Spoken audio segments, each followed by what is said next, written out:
Viņa ir avangarda māksliniece, kā arī kiborgs, kuras ķermenī ir integrētas tehnoloģijas, un tās sniedz iespēju sajust zemestrīces.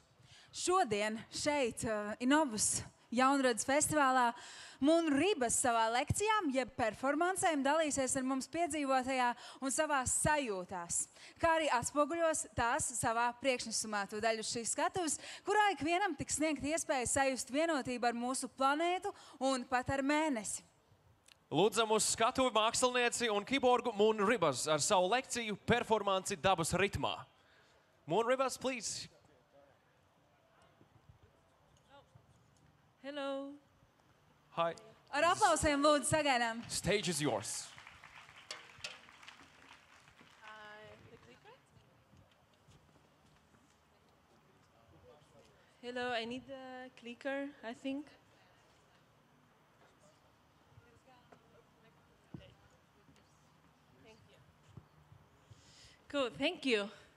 So, how to say, I identify myself as a cyborg because I'm biologically and psychologically united to cybernetics. So I have a couple of implants in my body that allows me to extend my senses beyond my natural senses. So since 2013, my body is connected to online seismographs that allows me to perceive the seismic activity of the planet through vibrations in my body. I have an implant in my left arm that is connected to online seismographs. So every time there's an earthquake anywhere in the planet, I feel a vibration in my arm. And depending on the intensity of the earthquake, the vibration I feel is stronger or less strong. So now I'm here in Riga, but if there's an earthquake in Japan or in Chile or in California or in Greece, I would feel a vibration in my arm, depending on where they are. So this gives me like a new sense. So first I have to get used to feeling all these vibrations constantly, every day inside my body. But when all this movement, when all this motion became an emotion, it's when I felt that I was a cyborg. It's when I felt that all this new input and my brain had united and given me a new sense. It's what I call the seismic sense. And we are used to see the world in this way, that the planet, when we study at school, we define the line of the continents like this way. But actually, under the line of the continents, there are the tectonic plates. The tectonic plates are alive. They constantly move. They constantly create friction with each other. And they release and create tension. They create earthquakes. And earthquakes have been always part of our planet. They're a natural phenomena, and they're still a very mysterious natural phenomena. Another point is that in 2010, my childhood friend, Neil Harbison, he's a guy who has an antenna attached in his head, and I created the Cyborg Foundation. And we created the Cyborg Foundation basically with three aims. One is to help humans to become cyborgs. The other one is to promote the cyborg rights, the right to be able to design yourself. And the other one is to promote cyborg art and cyborgism as an art and social movement. So in the endless list of... So the word cyborg comes from the word cybernetic organism. And actually, it was created by Kleins and Klein. They were working in the NASA. And they created this word to distinguish from bionic. And they created this word to define humans that modify themselves in order to survive in other environments, like space. So they were thinking that in order to survive in space, we should modify ourselves, not create like special spaceships in order to survive there. But we think that maybe we need to modify ourselves in order to understand better our own planet, not just space. But since it was coined in 1960s, it has been used in many different ways. So this word cyborg has been evolving and been used in science fictions and in many different ways. So in the Cyborg Foundation, we tried to nail it down in three different ways of being a cyborg. So we thought that one could be a psychological cyborg, which is the feeling of being a cyborg. It's like this psychological union with technology. Maybe most of you are already psychological cyborgs because there's a good example that maybe when your phone is running out of battery, you say, I'm running out of battery, instead of saying my phone is running out of battery. So there's already like a psychological attachment to technology. We thought that one could be a biological cyborg, which is the physical union between cybernetics and your organism. And one could be a neurological cyborg, which is the modification of the mind through the union of cybernetics and your own body. So I'm a dancer, I'm a choreographer, so I was studying dance in school in England, and we were encouraged to use technology in our artwork. And I always find, I was a very hippie teenager, so I always refused using technology in my artwork. But then we were encouraged to use technology, and the use of technology, I find it like very cold and distant. But then I realized that rather than using technology as a tool, I could use technology as a body part and a part of the dancer, and that would change the experience that they have. So I knew that I wanted to study movement and doing movement research, and I wanted to perceive movement in a deeper way. And I knew that technology would help me to do that. So in order to perceive movement in a deeper way, I did different experiments using technology. And one of my first experiments was to create a speed work, which was a kind of glove that I would point at people, and it would tell me the speed of the people walking in front of me. And so I wore that for some time, but that wasn't good enough because I had to point at people. That was quite rude to do that. But then it gave me the speed, like it gave me the information of the speed of people walking in front of me. And I didn't want to know the speed. I wanted to feel the speed. I didn't want to use technology as a tool, but as a new sense and a new experience. So in order to do that, I recreated, with the help of a friend, a pair of earrings. And so if someone was walking from right to left, I would feel a vibration on my right ear and then on my left ear. And depending on the interval of each vibration, I would know the speed of the people walking in front of me. So that gave me the new sense of a speed. So I could also perceive movement with my eyes closed. And while I was doing this, I realized that people tend to have a common movement sense. So depending where you are, you will tend to walk faster or slower. And I was fascinated about this common movement sense that we all have. You would probably walk faster if you're in London than if you are in Rome. It's something natural that we all share. So I decided to do an European project. Yeah, the sound can go down because it's not relevant. So I decided to define each capital city of Europe by the average speed of the citizens walking in it. So I wanted to define each city by the speed of the citizens walking in it. And I found out after this experiment that the fastest city I was in London, and also Stockholm. It's really fast, surprisingly. And the slowest city I ever been, it was in the Vatican City, because basically there's just one line and no one ever runs there. If someone runs, there's something disaster going on. And I think actually Google Maps should use this method. I don't know what they use, because maybe if you are in London, you would take less to arrive to a place. So maybe, yeah, Google Maps should use this. After wearing this for a while, I decided to turn my earrings around, and that gave me a new sense of what I had behind. So I had a 360-degree perception of my surroundings. All our senses, I feel that are very focused in front of our bodies, but the back of our body is a very dead sensory speaking. I realized this when I'm trying to go fast on the street and there's someone blocking me and they cannot feel that I'm trying to go faster. So I think we all should have these senses. Maybe not in Riga, because I feel that it's a very peaceful walking, but in busy cities, I think we all should have these and sense people that we have behind. Actually, it's a sense that we give to cars. Some cars go behind and they can feel if an object in another car is behind them, but actually we don't have this. So maybe we should start giving senses to ourselves rather to our cars or to our phones. And then this would change our experience of reality. So, and maybe if we all had also this sense of perceiving what's behind, maybe new sports would appear, because your perception of your surroundings would change. But after experience what I had behind, what I had in front, I wanted to experience a more universal movement, a movement that didn't depend on objects or people that I had around me. And then I realized that there's many things that move, but our senses don't allow us to perceive it. And the Earth, it's constantly moving, not only rotates by itself and around the sun, but it shakes constantly through earthquakes. And earthquakes, I feel, is like the natural beat of the planet. So I found that it was fascinating to be connected to this natural and huge movement that it's most of the time imperceptible, but it's a huge and natural movement. So that's what I did. Like in 2013, I started to work in the seismic sense, and I have this implant that allows me to perceive the seismic activity of the planet through vibrations in my arm.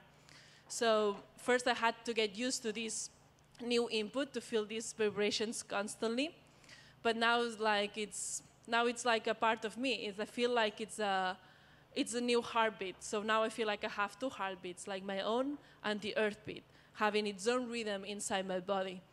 And yeah, maybe like sometimes Earth would keep interrupting my daily life, because if like there's a big earthquake and I'm sleeping, then I would wake up. So Earth keeps, or sometimes if I'm talking and there's a big earthquake, I would stop talking. So Earth keeps interrupting my daily life. And also think it's like a bit unfair to see earthquakes as a bad thing happening in our planet, because it's actually a natural phenomenon that has always been there. I think the tragedy is not the earthquake itself. I think the tragedy is that humans haven't been able to adapt to this natural phenomena, and the natural thing that this has always been there. And also I see all this as cyborg art. So I think now artists, we no longer need to use technology as a tool. We can use technology as part of our body to extend our senses and to change our perception and create new artwork from our new perception. So I see, so the artwork of a cyborg artist would be the creation of a new sense. So I see the seismic sense, my artwork, but it's an artwork that happens inside the artist. So I'm the only one in the audience experiencing my own art. So I guess in the cyborg art, the artist, the museum, the audience, it's the same person. I'm like the audience of my own art. And I feel like we are perceptionists or post-art, because we don't need to, there's no one looking at it. It's your own self looking at the art. But in order to share what I feel, like my experience of perceiving earthquakes, I create external artwork.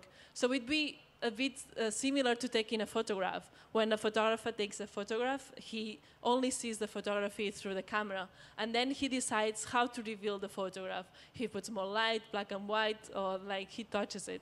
So I feel it's a bit similar to mine. Like I'm the only one perceiving the seismic activity, so the art of the earth moving, but then I decide how to reveal my own experience. And I have different ways to reveal this. One is like, I do a dance piece that is called Waiting for Earthquakes. One stands still and wait for an earthquake to take place. And when this happens, I move according to the intensity of the earth. So it's a piece welcoming to the audience, just to wait. It's like a waiting room. We all wait together and wait for the earth to move. When this happens, I move according to the intensity of the earthquake. So it's a real-time piece. So if there are no earthquakes during the performance, there will be no dance. Usually festivals are very worried about this, but it's okay. It's like it's not my fault. It's the earth that didn't decide to move. So it's like earth is like the choreographer of the piece, and I'm just interpreting her real data. Another piece. This is like I did something in New York. I was inside a cube in the streets of New York, and I was waiting for earthquakes, and some people interact. This was in Times Square in 3 a.m. in the morning, and actually a girl just lied down beside me afterwards, and we waited together for earthquakes. Another piece that I have, it's like a 3D version of my arm, and now I think it's exhibited in Singapore, and I call it's a cyborg of sculpture, because it's a sculpture connected to a living organism, which is the earth. So visitors can go and touch the arm, and if anything is if an earthquake is happening, they will feel a vibration. So it's a living sculpture that is connected to the living organ. It is connected to the earth. And then another piece that I have, it's like it's seismic percussion. So it's a percussion based on the seismic activity of the planet. So the rhythm of the piece is based on the rhythm of the tectonic plates and what is happening in the planet. So I have two ways of doing this. One is like based on real time. So whatever I play is based on whatever is happening right now in the planet. And I also have another phrase is like creating scores of a determined country or region of all the earthquakes that happened in the past. So this is like a score of all the earthquakes that have taken place in Mexico for the last 50 years. And I played all together in 10 minutes. So people in Mexico could listen to, again, all the earthquakes that happened in Mexico. So tonight, not tonight, it's daylight. So like later on, I'm gonna play all the earthquakes that happened in Latvia in the last 50 years. So you would be hearing your own country through the drum. And I have to say, it's very calm. So you don't have to worry about I hope you're not bored, but it's like, it's based, actually, I've never seen, my score is so very empty. So I hope you don't get bored, but it's good also that you live in a calm place. We all listening to this later. And with the Cyborg Foundation, we did collaboration with different people. Like as Scott said, it's like we collaborated with Cyborg Nest. We created this new sense that we encourage people to implant it like in the middle of the body. And it vibrates every time you face the magnetic north. And this is also inspired of how sharks and some birds are moving around this space. So we encourage to put it like as a new sense, and then if you wear this for a long time, eventually you would gain a new sense of orientation. We also did another project last year in Brazil, and we had 1 week to create the project. And then Neil and I, my friend, we both have a tooth missing in our mouth. So we wanted to do things with a tooth. We didn't want to replace and have a normal tooth, so we wanted to have something different. And what we did is like we created the tooth that we could communicate to each other. So we created like a prototype that I would click, and then I would send vibrations to Neil, and then Neil would click and I would send vibrations to me. So we both know the Morse code, so we were able to send to each other words by vibrations and by the Morse code. So if I was like, dun, dun, dun, dun, dun, I would send him an A, and then like this. So I was like, we had this other type of communication that we call the transcendental communication, because it's through our teeth. And we did a performance with this to show how it worked. So I was in the end of the table and he was in the other end, and the audience gave me a word, and I would send it to Neil by clicking my mouth, and then Neil would receive it, and then he would write out the word, and then we were communicating through each other without using sound or our body. So it's actually a kind of communication that it could work in space, or like with people that can't move any part of the body, just the mouth. And also it works through Bluetooth, so it goes from the teeth to the phone, and the phone through Bluetooth, so it's actually a Bluetooth tooth. And we also create a tooth that I don't have the picture, but we created, because Neil has 2 spaces missing, I just have 1, but in the other space that he had missing, he created a light tooth that actually by clicking, he could turn on the light on. So it's also helpful to, in case of emergency, he could click his mouth and have light inside his mouth. So actually now that we feel that we are cyborgs, we don't feel closer to robots, to machines. I actually feel closer to Earth and to nature, because I can feel that the planet is constantly alive and moving, and I feel closer to other animals, species, because they experience the planet in a deeper way, like I feel I do. So I really feel that we can learn a lot from other species living in our planet. Sometimes when we think about our new senses, we don't need to think of something very unnatural or very science fiction. If we take a look at nature, we will realize that what looks unnatural is actually very natural. Like some other species can fly, some other species can perceive ultraviolet or infrared, some species can create light by their own, And even immortality already exists in nature, because there's a jellyfish that never dies, that keeps regenerating themselves. So I think to admire and to have a look at nature, we can learn so many things from them and have a deeper experience of reality. And Neil and I actually, we feel that apart from being a cyborg, like a deeper thing of being a cyborg would be being a trans species. We feel that we are trans species because we have new body parts and new senses that don't longer belong to our own species. For example, I don't know if like Neil, like I put it, that he has an antenna attached to his head that allows him to perceive color from beyond the visual spectrum through vibrations in his sound, through vibrations, and then he hears color. So he has this antenna that is similar to an insect. And actually, he went to the hospital to ask if he could implant this antenna. And he was rejected by the bioethical committees.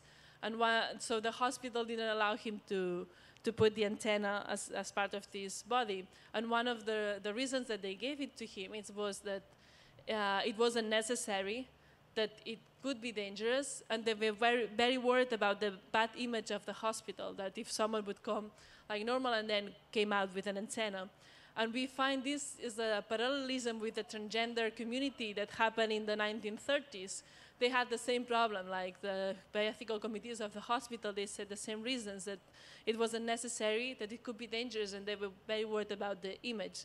So I feel that we find this very normal to have transgender operations. So we imagine that in the future we all find very normal to add new body parts and designing yourself and designing your own perception. So I guess you will have cyborg hospitals where you can change your perception in the future. So we also realize that humans, since we are humans, yes, we always been changing our environment in order to live more comfortable, in order to fulfill our necessities. And maybe now we arrived at the time that we need to change ourselves in order to adapt better the planet that we live in. So rather than keep changing our environment, for us, we need to change us to adapt better to our own planet. For example, night vision, like some other species have developed night vision in order to see at night, but we humans cannot see at night.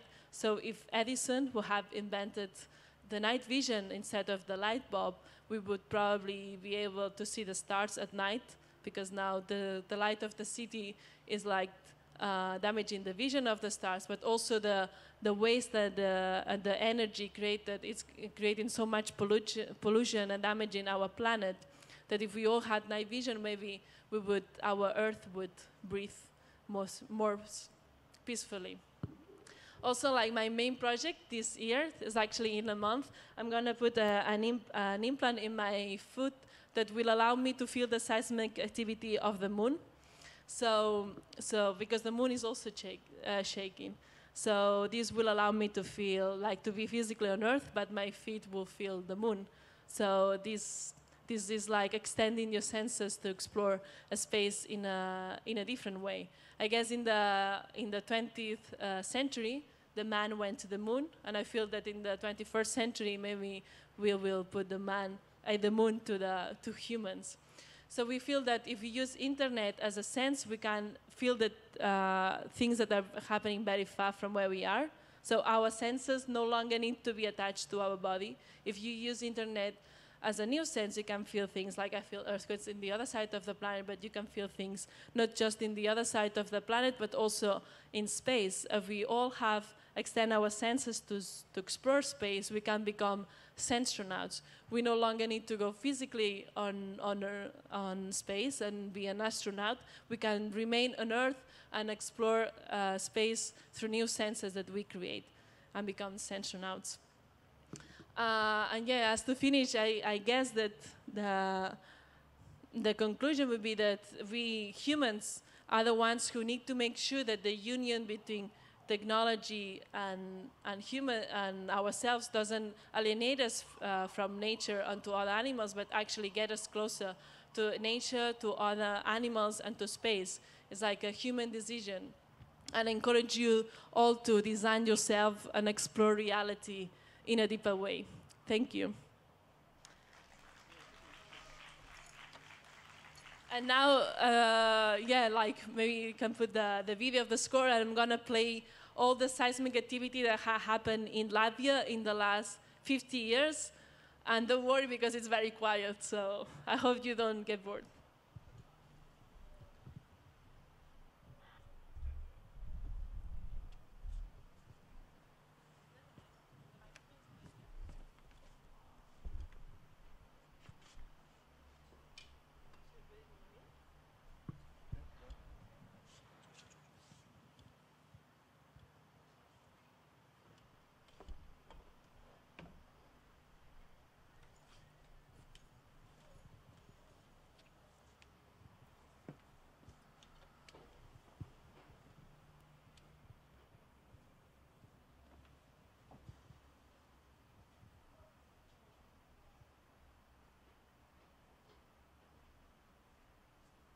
(1967), 1968, 1969, 1970, 1971, 1972, 1973, 1974, 1975, 1976, 1977, 1978, 1979, 1980, 1981, 1982, 1983, 1984, 1985, 1986, 1987, 1988, 1989, 1990, 1991, 1992, 1993, 1994, 1995, 1996, 1997, 1998, 1999, 2000, 2001, 2002, 2003, 2004, 2005, 2006, 2007, 2008, 2009, 2010, 2011, 2012, 2013, 2014, 2015, 2016, 2017,